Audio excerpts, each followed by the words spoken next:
أعوذ بالله من الشيطان الرجيم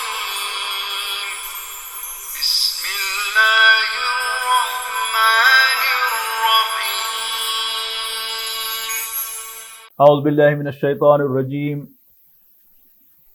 بسم الله الرحمن الرحيم إن في خلق السماوات والأرض واختلاف الليل والنهار لآيات لأولي الألباب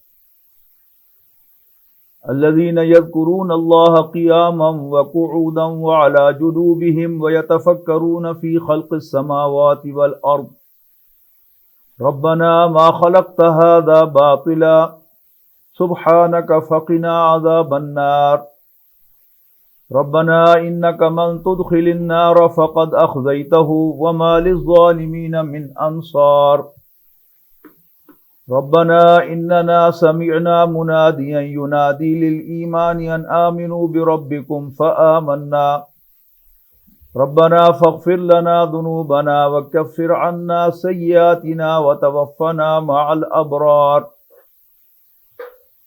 ربنا وآتنا ما وعدتنا على رسلك ولا تخزنا يوم القيامة إنك لا تخلف الميعاد. Dear brothers and sisters, today we are going to start with the first lesson from the Quran, and the subject today is synthesis of Iman. Let me first explain the subject, that the first thing in the invitation to Iman is belief in Allah. It's a very important question. Until one believes in Allah, believes in God Almighty, there is no deen. Prophet Sallallahu Alaihi Wasallam is the prophet of Allah, messenger of Allah. Day of judgment is the day of Allah's judgment. So first of all, we have to invite someone to believe in Allah. First of all, we have to understand what are the different ways to deny Allah. As we studied in Islam and secularism, the definition of religion in Oxford Dictionary 1948 edition, belief in the existence of a supernatural ruling power, comma, creator and controller of the universe, comma, who has given man a spiritual nature which continues to exist after death of the body. I shared with you my comment that apparently it looks like the definition of Islam.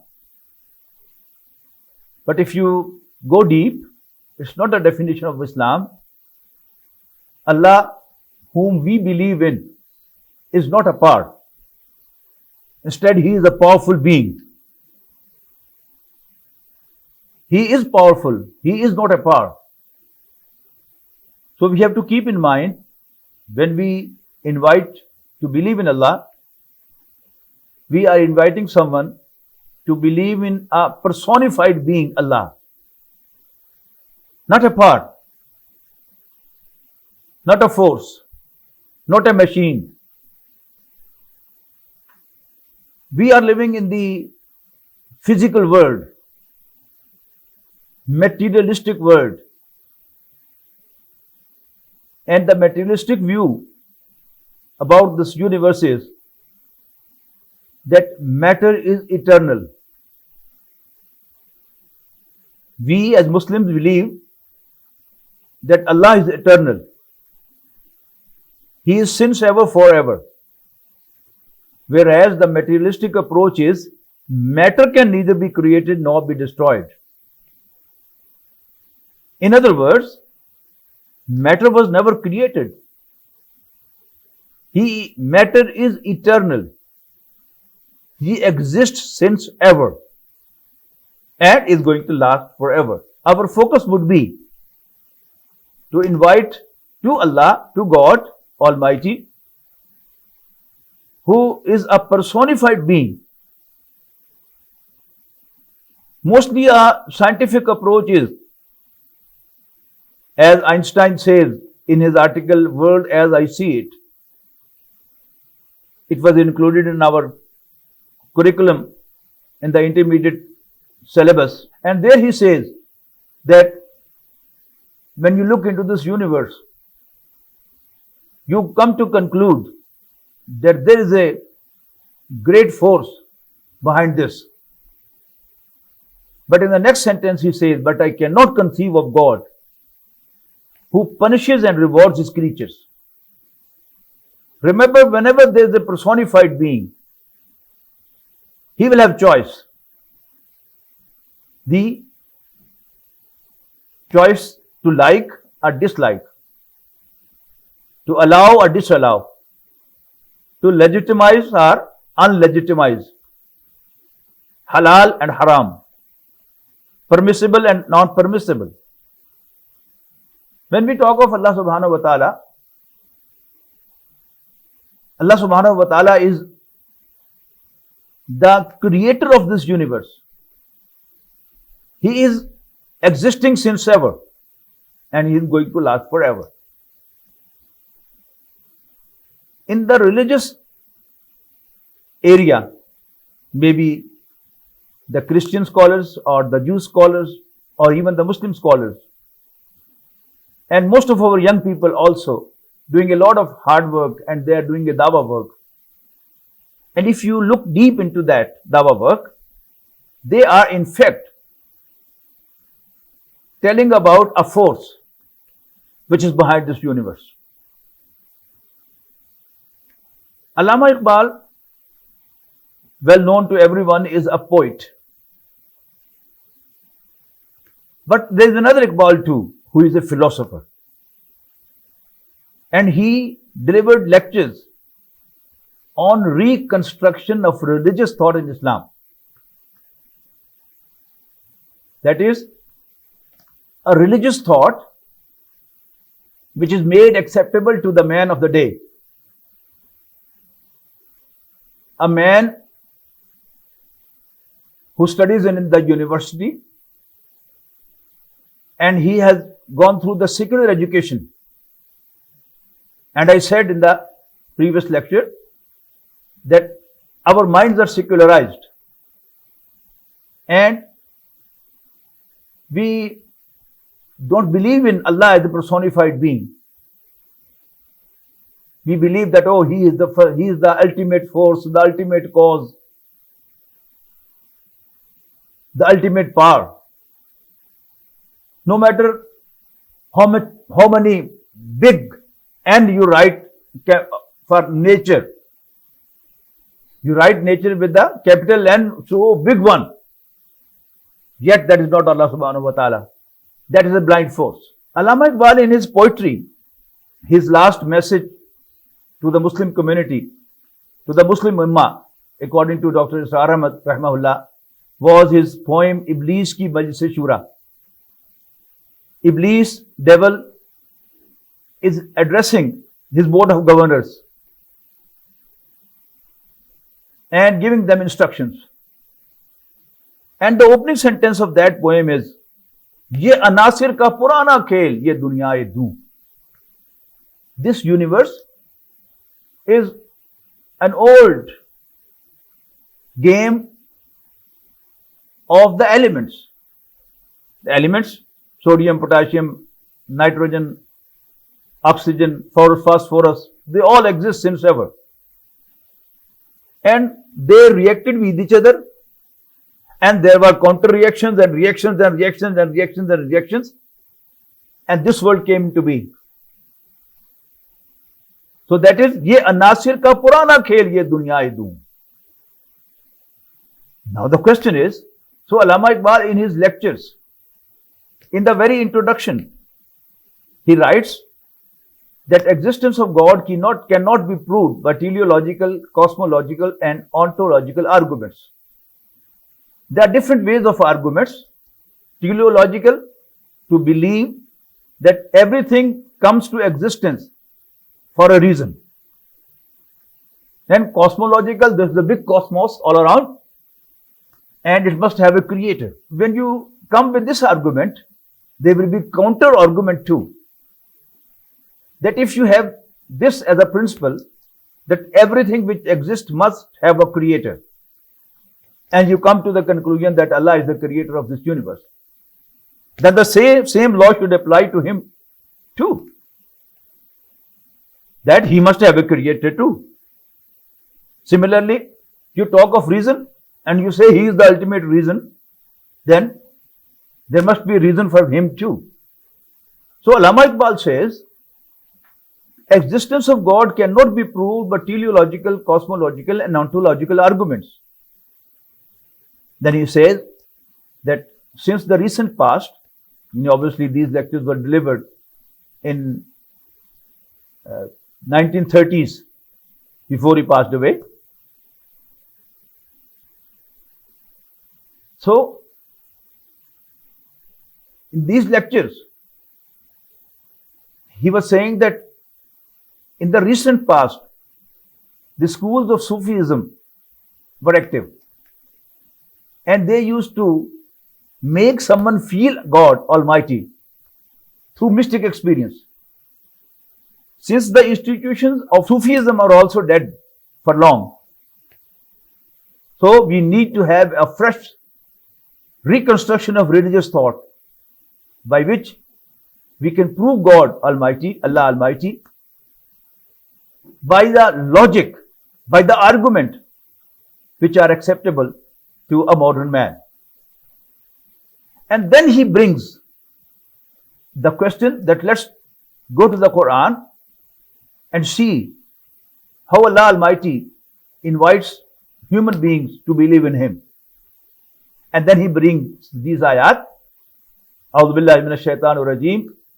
Inna fi khalqis samawati wal ardi wa ikhtilafil layli wan nahari la ayatin li ulil albab. Indeed, in the creation of heavens and the earth, and in the alternation of the night and the day, la ayat are certainly signs, li ulil albab, for those with albab. Albab have been translated as the one those who have wisdom, those who are sensible, and one of the meanings of albab is heart. As we discussed last time, the true nature of mankind, the most important thing which Allah Almighty has blessed man with is his clean heart, which can think, which can infer, which can see, which can hear, which can receive the light from the roof, and it can reflect the feelings and desires of the animal self, that is heart, through which man decides what to do and what not to, whether to be grateful or to be thankless.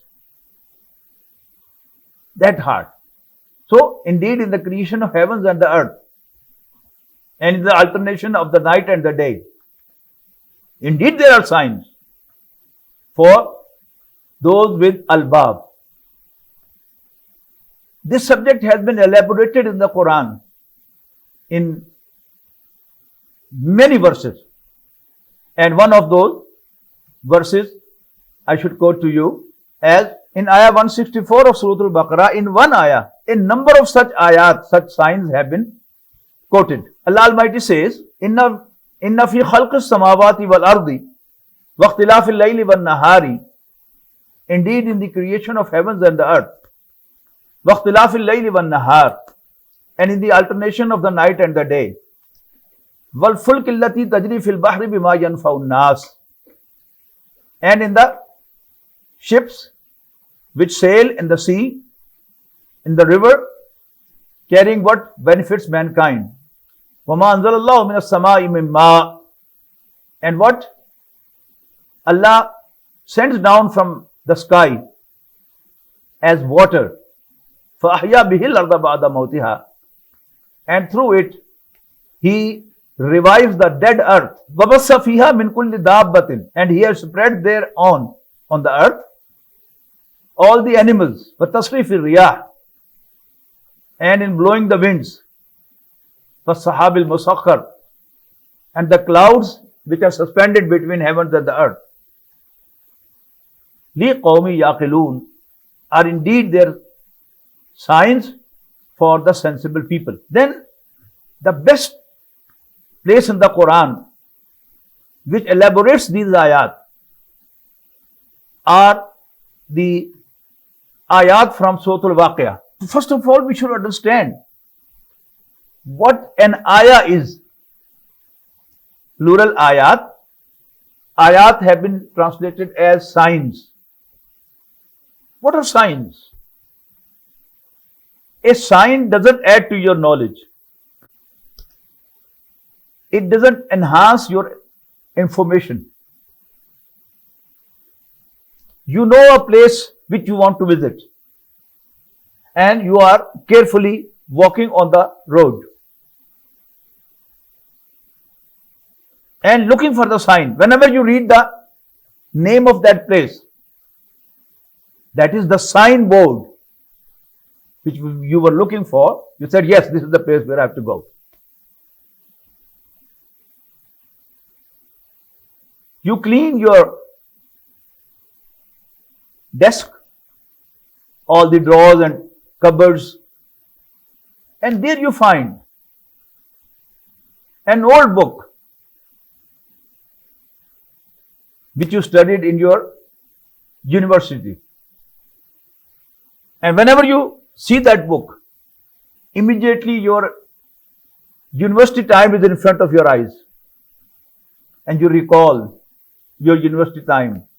Then you recall your friends.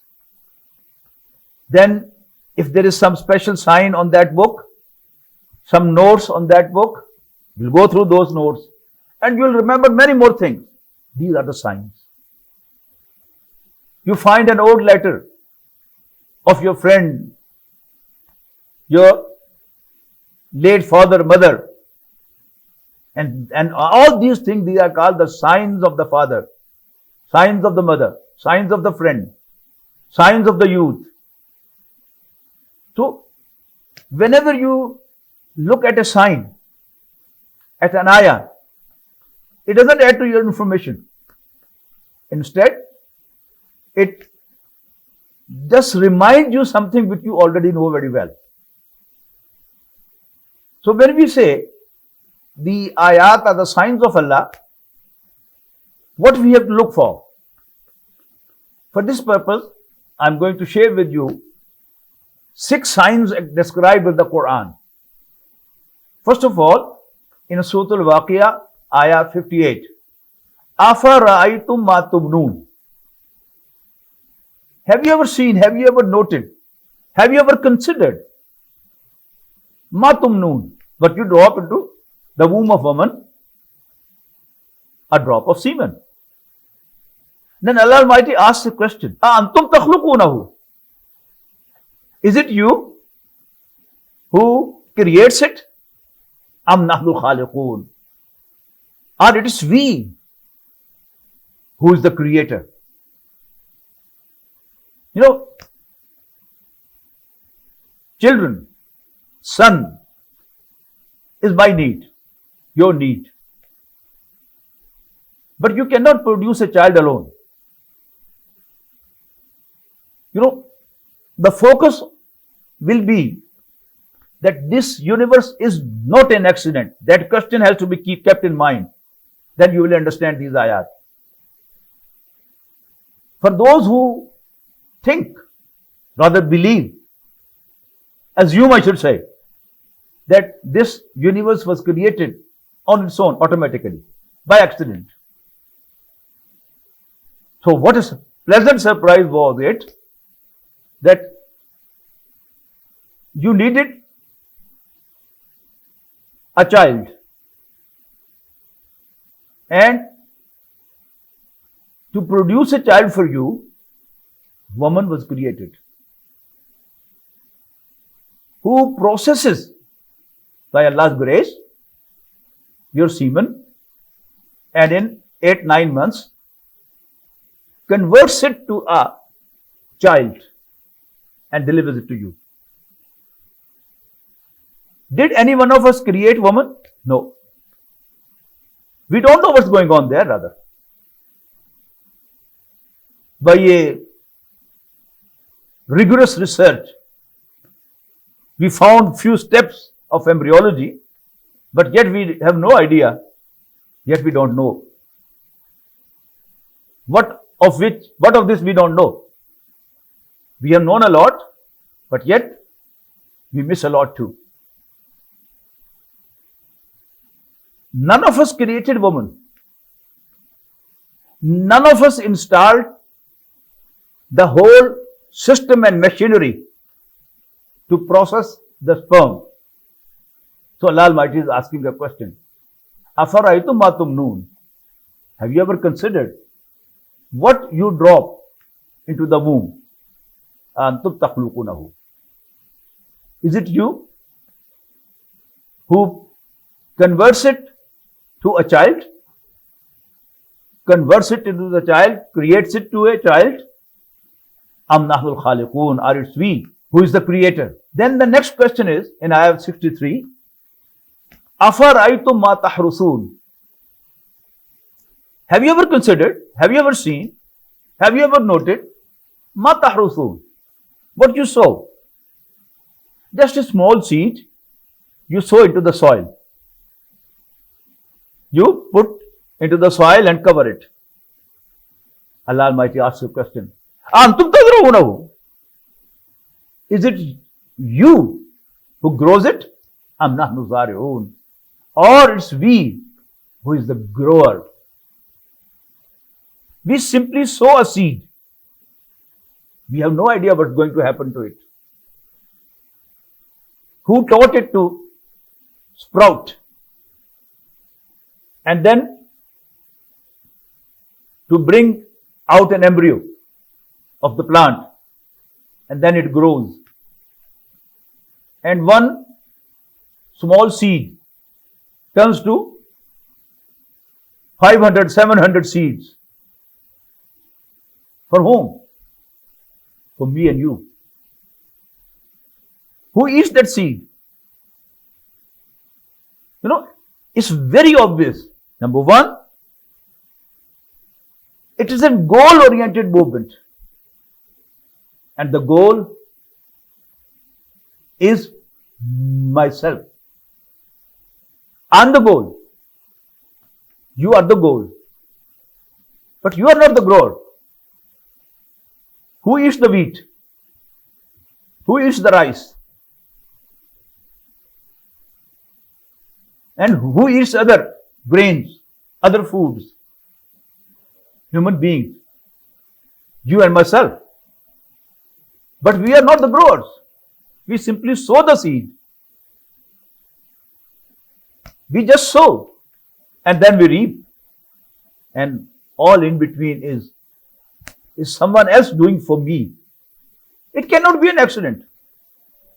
You know, accident happens one time. It doesn't happen that two accidents are identical. They are never ever identical. But here, identical procedures are going on. Which proves that these are not the accidents. And a very important thing is that what is an accident? Accident is an undesired movement. Accident is an unplanned, undesired movement. And according to the thermodynamics, any movement without a person behind must go to a disorder. Orderly movement is always proving that there is a personified being behind that, who is controlling, who is directing it to a certain direction, and which is orienting it to a goal-oriented movement. And the other question is, who is that? Who is he? As I said last time, that Allah Almighty called an assembly of our arwah, our souls, much before our body was created. and Allah Almighty exposed themselves to our arwah. We all saw Allah, our Lord. We recognized Him very clearly. We saw, we noted that He has all the good qualities, good attributes, and it has got no fault, no shortcoming, no flaw whatsoever. And when we are watching these signs, we are reflecting about these signs, we immediately will recall, oh yes, it is my Lord Allah Almighty who has created me all this. It is Allah who created woman for me to process my sperm and to produce a child for me. And likewise, a woman can also think, "Look, I needed child," because neither man nor woman can produce a child on their own. Man needs woman to process his sperm, and a woman needs a man to provide her ovum, a sperm, to act as a seed that she can proceed to process it and to convert it and form it to a child. Then the third sign, Allah Almighty says, ayah 68 of Surah Al-Waqi'ah, "Afaraytumul ma allazi tashrabun." Afaraytumul ma allazi tashrabun. Have you ever noted, have you ever considered, have you ever seen water that you drink, where it comes from? I live in Pakistan, and in geography I studied in 7th class that the vapors of water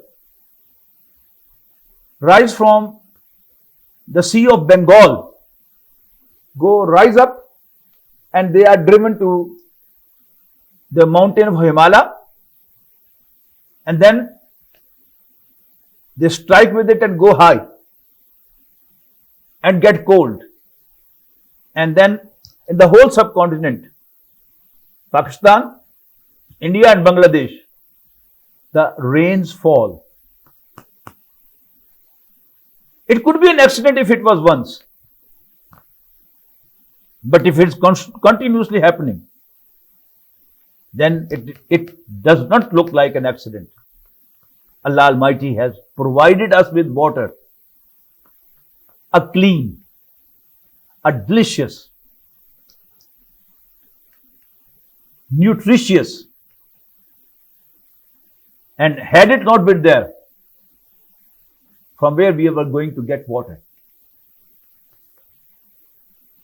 Then Allah Almighty says, "Antum anzaltumuhu minal muzni am nahnu munzilun." Have you brought this from the clouds down? Am nahnu munzilun, or it is we who bring it down? Then Allah Almighty asks another question. After that if Allah was going to make it bitter, the bitter water, you taste a sip from the sea, most of the time it's very, very bitter. Even the subsoil water that we take, it is bitter in some areas and it's delicious in the others. But the water which comes from the sky, the rain, this water is always sweet. One of the brothers who did his masters from University of Chittagong, before Bangladesh was formed and it was East Pakistan, one of the faculty members of the University of Chittagong wrote a paper that every year the point from where the vapors rise from the Sea of Bengal, Bay of Bengal, they shift a few feet from here to there. And he wrote in that paper that after 50 years, there'll be more rains in West Pakistan and less rains in the East Pakistan. As when Pakistan was united, every year we used to get news that there are floods in Bangladesh, in East Pakistan, now Bangladesh. But now we hardly see here that there is flooding in East Pakistan or Bangladesh. But you very often hear and read in the newspapers, watch on the TV, that there is flooding in the West Pakistan, that is Pakistan. Unexpected. So, it's all planned. And who is doing all this for me? It's my Lord Allah Almighty, who is providing me water, who is providing me food, wheat, rice, and all the vegetables and fruits. Man doesn't grow them. Then the next sign described was, Afaraytumun nar alladhi turun. Have you ever noted, have you ever considered, have you ever seen? An nar allati turun.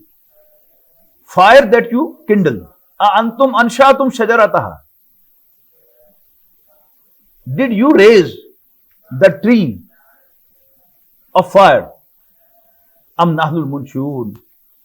Or we are the one which raise the trees to produce wood which you burn and get heat. Now, normally we don't burn trees. We burn fuel, petrol, gases, natural gas. The question is that the petrol that is letting my car run, my trucks move, my aeroplanes fly, and my food be cooked. Gas or petrol. Who produced this? Who created this? Who is using it?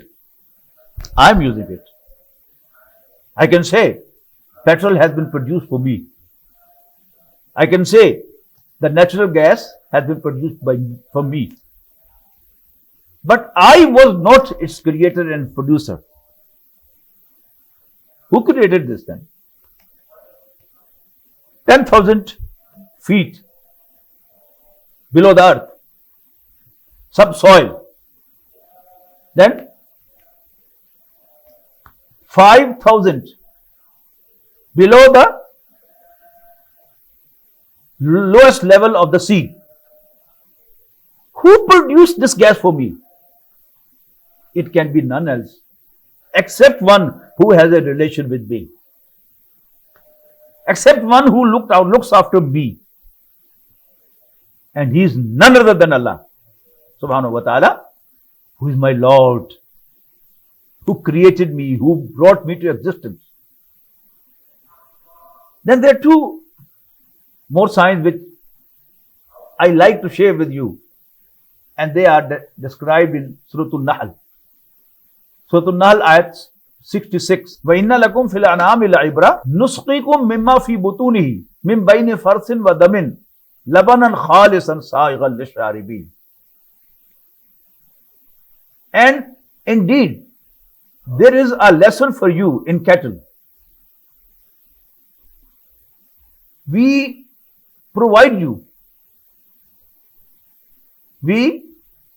to drink from their bellies, between the feces and the blood. What? Labanan khalisan. A pure milk. Sa'igan lisharibin. Very pleasant for those who drink. You know what animals eat? They eat green, the pasture, the herbs, shrubs, But what they produce? They produce a delicious milk. Who takes of it? It's man who takes of it. This min baini farsin wa damin. Try to understand this too. That when there's a cow standing in front of you, you squeeze the nipples of her breast, you'll get milk. And if you try to get milk, not drop by drop, or in small quantity, and you take a knife and put a cut, what you will come across? You will find blood there. There should be no milk there. You go deeper and deeper. You will hit the feces of the cow, but there will be no storage of milk there. It's an instantaneous milk being distilled from the blood right there. And who created buffalo? Who created cow? Who created goat? And who created camel? All these, they are producing milk for me. They are producing milk for you. But we are not their creator. And we even don't know how they produce milk. How they distill milk from blood. Again, who created this? Who is producing milk for me? Who is looking after my nutrition? It's only Allah subhanahu wa ta'ala. Who is my Lord? Who is my master? Who is my creator? Who not only created me, he looks after me too. He brings me up too. And all this is the arrangement of Allah subhanahu wa ta'ala. Again, can it be an accident? No, it cannot be an accident. Then the next sign in the same surah, ayah 68. وَأَوْحَى رَبُّكَ إِلَى النَّحْلِ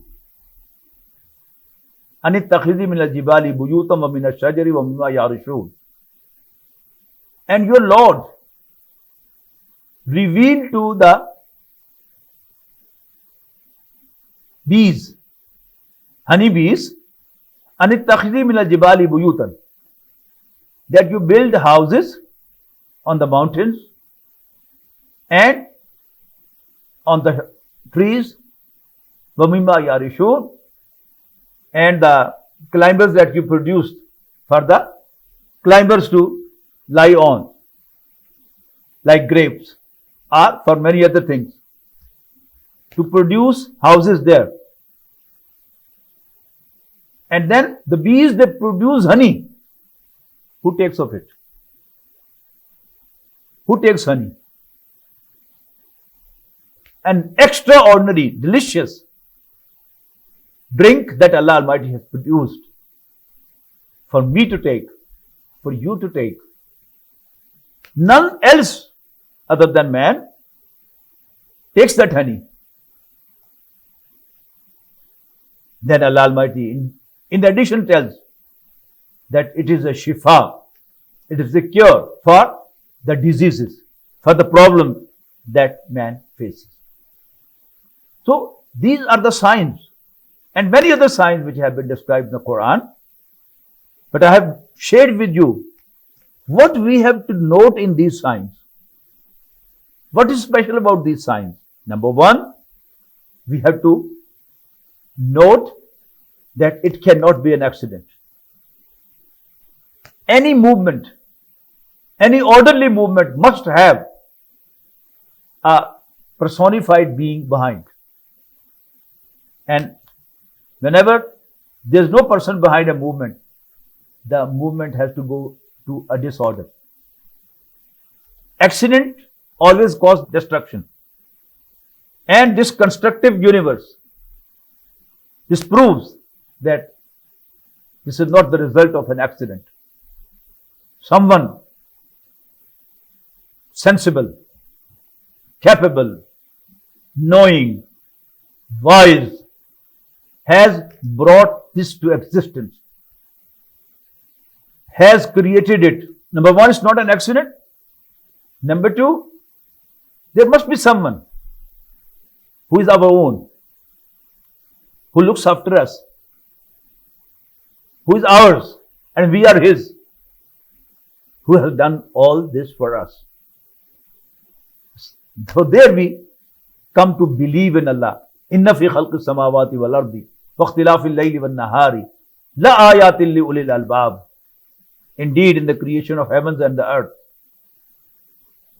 and alternation of the day and the night and the day, there are certainly signs for those who have albab. Allazina yadhkuruna Allah. Now the next step is that since we have come to know about Allah, we must remember Him with all His attributes. We have to remember Him, not uttering His name again and again only. That is also important.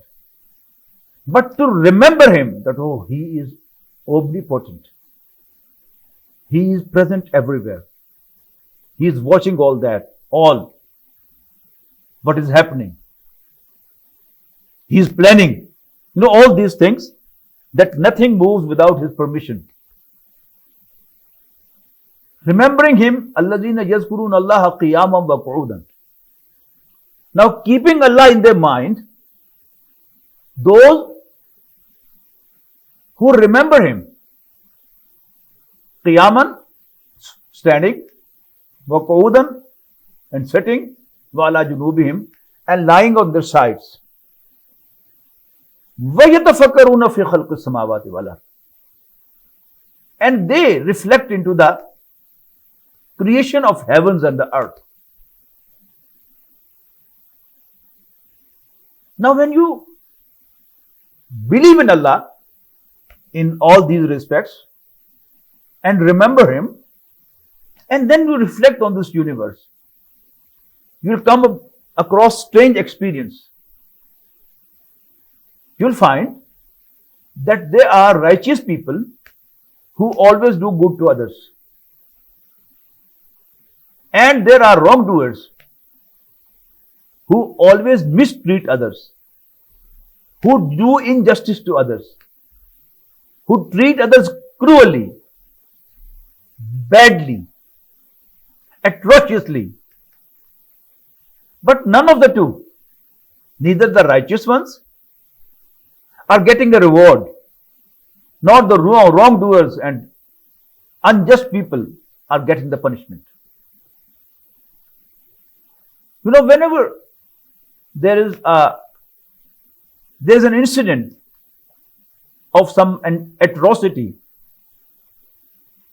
what you find in the headlines of the newspapers, headlines of the TV and radio, the statements of the different politicians and dignitaries, that the government should get hold of the culprits and duly punish them. And if she is not able to do that, government must resign. Why? A genuine ruler is one who can reward the righteous ones and punish the wrongdoers. And if a ruler is not able to duly reward the righteous ones and duly punish the wrongdoers, is not a genuine ruler. He must quit. He must leave. He must resign. Since we have already believed in Allah as the ruler of this universe, controller of this universe, and here we are finding that in this life we are not being rewarded, as well as not being punished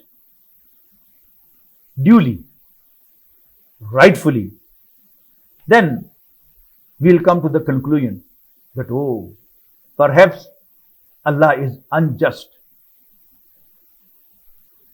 I share with you a small story. It may become more clear with this. An old man, 70 years old, has a gun in his hand and moves to a market and just kills 20 people. And then either he runs away, escapes, or he makes a suicide, he commits a suicide. Now, even if the system is very good, police is very efficient, and the CC cameras are taken help from, and you are able to trace the culprit, the guilty one, and then you are able to produce a challan, an excellent prosecution, and you go to the court with the excellent prosecution, what at the most you can do against him? The honorable judge will write in his judgment that as he has killed 20 people, hang him 20 times. But it's funny. When you hang him for the first time, he will die and no more punishment. And the man who has killed 20 people, he hasn't killed 20 people only, he has killed 20 families. If everyone was having a wife, 20 women turned widow. And if on average everyone was having 2 or 3 children, then 60 to 70 children turned orphan. So he is not only the killer of 20 people, he is the destroyer of 20 families. And in this life that we are here, and as I said, he is a 70-year-old man. He has enjoyed his life already. And the people, most of the people killed were young. They had to see a lot, experience a lot, enjoy a lot, which they were not allowed by him, by his act, I should say. So ultimately, since Allah is omnipotent,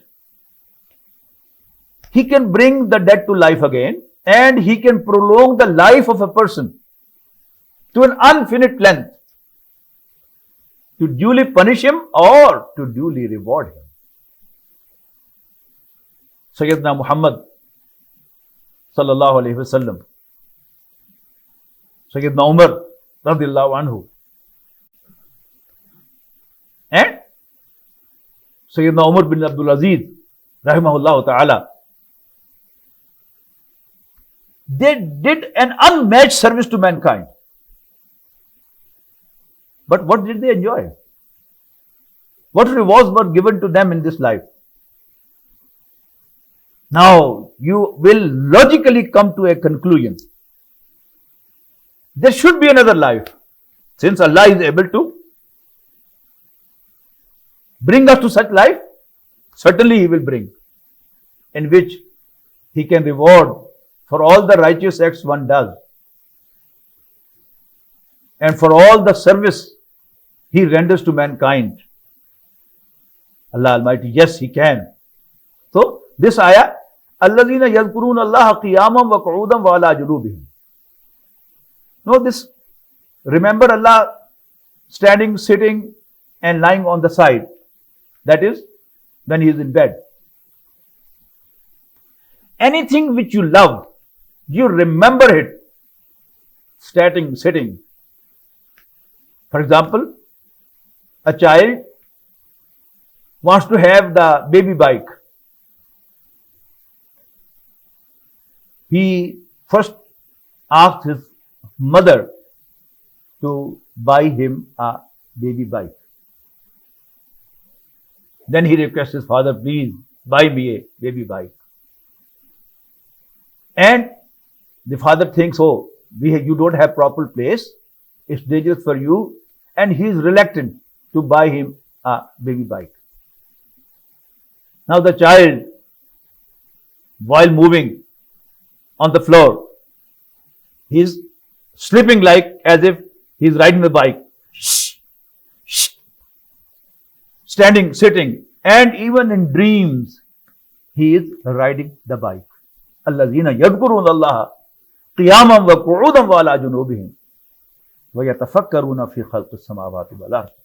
And then they ponder, then they reflect into the creation of this, of the heavens and the earth, saying, Rabbana ma khalaqta hadha batila.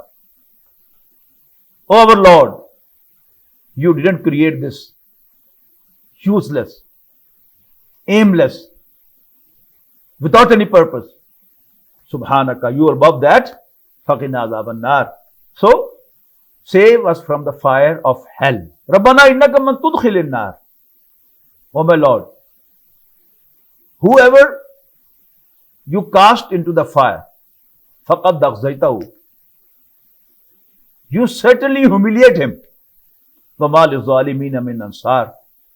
And the wrongdoers, the atrocious ones, will have no helpers at all. You know, the same question has been posed in Surah Al-Mu'minin also. أَفَحَسِبْتُمْ أَنَّمَا خَلَقْنَاكُمْ عَبَثًا. O human beings, do you think, do you believe we have produced you, we have created you for nothing? وَأَنَّكُمْ إِلَيْنَا لَا تُرْجَعُونَ. And you will not be brought back to us. فَتَعَالَى اللَّهُ الْمَلِكُ الْحَقِّ. So high above is Allah. Al-Malikul Haq, the genuine ruler, the real ruler. La ilaha illahu. There is no one worthy of worship except He, except Him. Rabbul Arshil Kareem. And He is the Lord of the gracious throne. Then the next ayah in Surah Al Imran, ayat 93. That's the next step. You have believed in Allah. You have believed in the day of judgment with a firm conviction.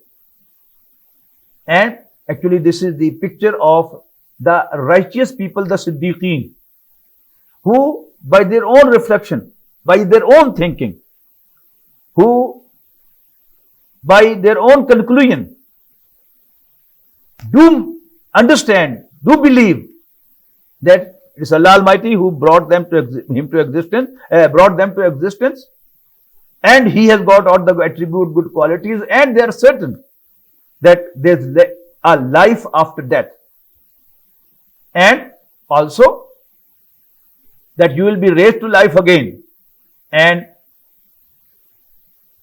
brought to your Lord to produce your account. When they are already thinking about these things, when a messenger comes across them and he invites them to believe in their Lord, first they had the belief in the vague sense, but as I said in our lesson Muhammadur Rasulullah, that the belief is belief in Rasulullah sallallahu alaihi wasallam. You have vaguely thinking about Allah and you vaguely think that yes, certainly there should be day of judgment, but really it's going to happen. It's only Allah's messenger who tells you that. So the next is Rabbana innana sami'na munadiyan yunadi lil iman. Our Lord, indeed we heard a caller, yunadi lil iman, who was calling towards belief, towards iman. An aminu bi rabbikum, that believe in your Lord. Fa'amanna. So we believed in Him. Rabbana faghfir lana dhunubana. O our Lord, forgive us our sins. Wakaffir anna sayyatina. And write off our sins from our book, from our document. Watawaffana ma'al abrar. And make us die with the righteous people. So these are the prayers of those who first look into this universe and come to think that this is not an accident.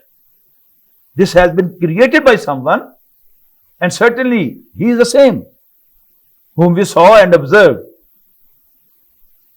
in our soul, though we forgot His name, and that was Allah subhanahu wa ta'ala, that He is having all the good qualities and He has no shortcoming, no fault, no flaw in Himself and in His creation. And then we recognized Him that there must be a day of judgment. And yes, when the Prophet says, yes, it is going to happen as you think, it will happen.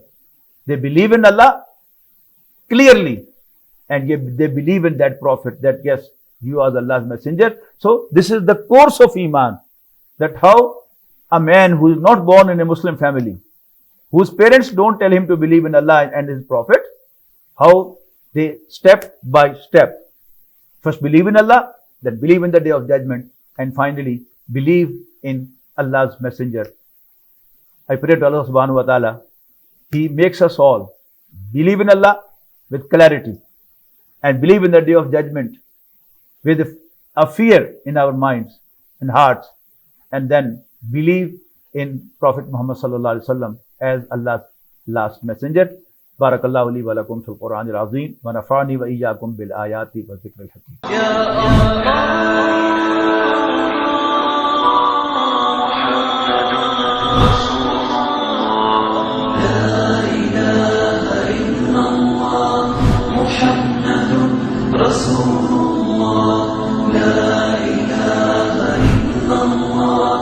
محمد